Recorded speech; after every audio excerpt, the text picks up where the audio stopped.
Porn, जो कि एक टैबू टॉपिक है हमारे समाज में, पर आप ये जान के रोचक और विचलित होंगे कि पॉर्न जैसे नीले चलचित्र ने हमारे सिनेमा को बहुत तरीकों से बदला है। इसमें जो रंगीन और अलग तरीके का मजा है, शायद ही किसी कंटेंट ने आज तक इंसान की मानसिकता और विचलितता को इतना बढ़ाया है कि इंसान इसको पाने के लिए कुछ भी कर गुजरने के लिए तैयार है। पर बात रही जब सिनेमा की, तो पॉर्न इंडस्ट्री ने सिनेमा को बहुत ही अलग तरीके से चेंज किया है और इफेक्ट किया है। और हाँ, मैं यहाँ बात पॉर्न एक्ट्रेस की नहीं कर रहा हूँ और ना ही उनका ट्रांसफॉर्म पॉर्न एक्ट्रेस से सिनेमा की तरफ। हाँ, ये अलग बात है कि बहुत सारे बड़े बड़े एक्टर्स जो आज हम देखते हैं वो कहीं ना कहीं उनकी शुरुआत पॉर्न इंडस्ट्री से ही हुई है। जैसे कि हॉलीवुड में Arnold Schwarzenegger, Jackie Chan, Matthew Lee Berrick, sorry for the pronunciation, मेरा इंग्लिश में थोड़ा स्लो है। और इंडिया में एग्जाम्पल सब जानते हैं, सन्नी दीदी। पर यह बात भी सत्य है कि इस इंडस्ट्री ने एरोटिका को हम लोगों के बीच में एक नॉर्मलाइज किया है। और बहुत सारे एरोटिक सीन जैसे गेम ऑफ थ्रोन में did you remember the sex in between the Tyrion Lannister and Sasha, हाँ वो बहुत बड़ा एग्जाम्पल है एक परफेक्ट एरोटिक सीन के, क्योंकि लोगों को वहाँ पे परेशानी तो हुई थी, मतलब हमें नहीं हुई थी। पर बात करें तो porn industry show a major impact in cinema. और सबसे पहला इम्पैक्ट हम ये कह सकते हैं, नंबर 1, स्ट्रीमिंग सर्विसेज। आपको ये जान के अजीब लगेगा, लेकिन पॉर्न इंडस्ट्री वो पहली इंडस्ट्री थी जिसने स्ट्रीमिंग सर्विसेज को सिनेमा से भी पहले इंट्रोड्यूस करा दिया था इंटरनेट में, वो भी 20s के स्टार्टिंग्स में। और उस समय के 2G और 3G इंटरनेट में भी पॉर्न स्ट्रीम के लिए अवेलेबल था। नेटफ्लिक्स और अमेजोन से पहले भी पॉर्न स्ट्रीम के लिए अवेलेबल था। टेक्निकली बोला जाए तो स्ट्रीमिंग सर्विसेज की शुरुआत ही वहीं से हुई थी। और बाद में सिनेमा इंडस्ट्री ने देखा कि हाँ, कंटेंट को ऑनलाइन अवेलेबल करा के भी पैसे कमाए जा सकते हैं, तो उन्होंने बिजनेस मॉडल को कॉपी किया। और right now we can see there is a lot of streaming services right now like Amazon, Netflix and Ullu. दूसरे पॉइंट की बात करें तो VCR। अगर ओल्ड टाइम पे अगर आपको कोई भी कंटेंट प्राइवेट में कंज्यूम करना है तो उसका सिर्फ एक ही तरीका था कि आप VCR के थ्रू ही इस कंटेंट को प्राइवेट में कंज्यूम कर सकते थे।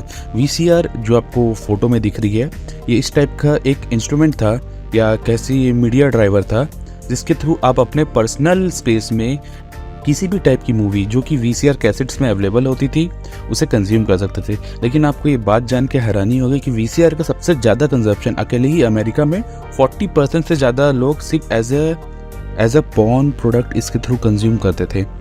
और at the time porn industry is the first industry वो adopt VCR to distribute their content. इसका एक अलग ही मजा था, क्योंकि उस समय ही 2 तरीके से ही लोग पॉर्न कंज्यूम करते थे।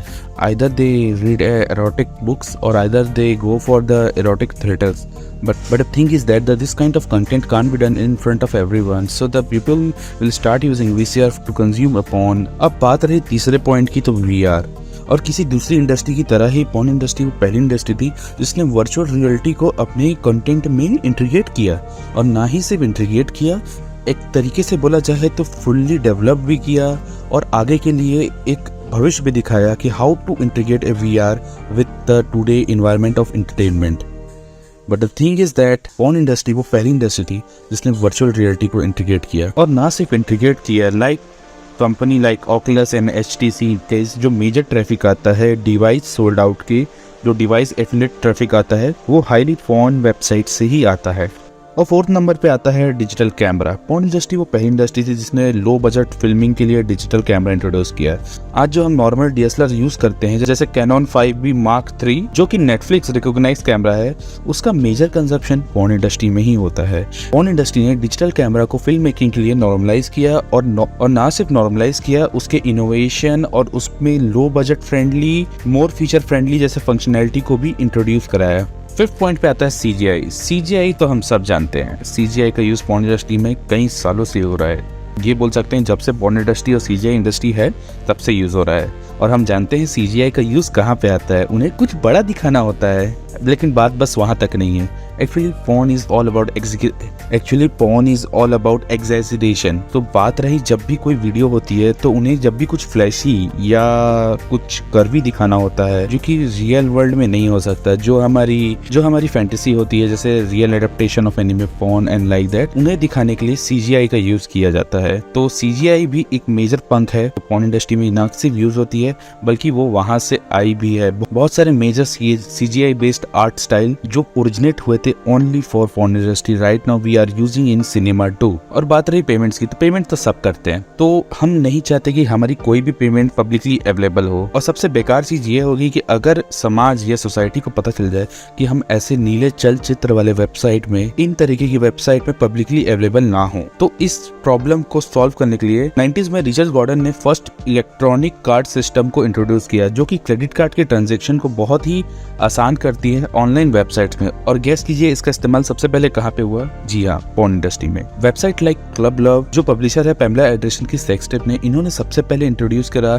Electronic payment system, and porn industry is the first industry that introduce electronic payment through the website. और 7 पॉइंट ये है कि हाई स्पीड इंटरनेट। और आप ये बात जान के बिल्कुल भी आश्चर्यचकित नहीं होंगे कि वर्ल्ड की जो फर्स्ट स्ट्रीमिंग सर्विस थी वो एक पोर्नोग्राफिक वेबसाइट थी, जो कि डच कंपनी थी रेड लाइट के नाम से, जिन्होंने वर्ल्ड का फर्स्ट पॉर्न स्टेशन और पॉर्न वेबसाइट और स्ट्रीमिंग सर्विसेज अवेलेबल किया था। और ये बात सच है कि ये काम उन्होंने 6 साल पहले किया था। और ये बात सच है कि इन्होंने ब्लॉकबस्टर और मिररमैक्स से 6 साल पहले ये काम कर दिया था। और आपको ये बताना चाहूंगा कि यूट्यूब 2005 में इंट्रोड्यूस हुआ है। और 8वां पॉइंट ये है कि AI manipulation. AI manipulation porn में सबसे पहले इंट्रोड्यूस किया गया है, क्योंकि हमारी फेटिश होती है कि हम अपने पसंदीदा सेलिब्रिटी को वो करते हुए देखे जो हमारी फैंटेसी से रिलेट करता है। और पॉर्न इंडस्ट्री वो पहली इंडस्ट्री है जिसने एआई मैनिपुलेशन और डीप फेक को इंटीग्रेट किया है वीडियो सर्विसेज में। और to be honest, we all try to search about Hermione Granger's and Katrina Kaif video in our puberty period. और इसी तरीके से पॉर्न इंडस्ट्री ने बहुत ही ज्यादा टेक को इन्फ्लुएंस किया है। बट पॉर्न इंडस्ट्री का फ्यूचर क्या है? बात यह है कि ओल्ड टाइम में कोई भी कंटेंट, चाहे वो पॉर्न हो या नॉन पॉर्न हो, वो मोस्टली सब्सक्रिप्शन बेसिस पे आता था। आप सीडीज खरीदते थे या उसे रेंट करते थे। But today everything is available in free. You can say everything available in Telegram, but everything available is free. जब बात पॉर्न की आती है तो most of the thing freely available होती है। और सेकंड मेजर प्रॉब्लम है फ्यूचर ऑफ पॉर्न इंडस्ट्री की, कि majority of country right now banning porn. और थर्ड मेजर चीज आती है sex robot. Sex robot real porn star worker को उनके जॉब से ना सिर्फ रिप्लेस कर रहा है, बल्कि एक कस्टमाइज फॉर्म में इंडस्ट्री को चेंज भी कर रहा है। सेक्स रोबोट कस्टमाइज होता है तो डायरेक्टर इसे डिफरेंट वे में यूज करते हैं, क्योंकि ये रोबोट कोई भी अब्यूज का चार्जेस नहीं लगा सकता। और आपको ये बात जान के आश्चर्य होगा कि आपकी फेमस स्टार जैसे स्कारलेट, जिन्होंने ब्लैक विडो का रोल प्ले किया था, उनकी तक का सेक्स डॉल ब्लैक मार्केट में अवेलेबल है। तो ओवरऑल कंक्लूजन ये है कि पॉर्न इंडस्ट्री ने को बहुत ज़्यादा इन्फ्लुएंस किया है। अगर आपको ये वीडियो पसंद आता है तो like, share and subscribe. Comment about what you not find good about the video, and also comment about what you find good in the video. और ये मैं कहना चाहता हूँ कि मैं इस इंडस्ट्री को सपोर्ट नहीं करता। At the end you have to know what is there. And also I will going to make one video about the dark secret of porn industry, and stay tuned for that. So like, share and subscribe this channel. And I'm not support this industry, I just want to give you information about this industry. Have a nice day, God bless you. Like, share and subscribe. Have a nice day, God bless you.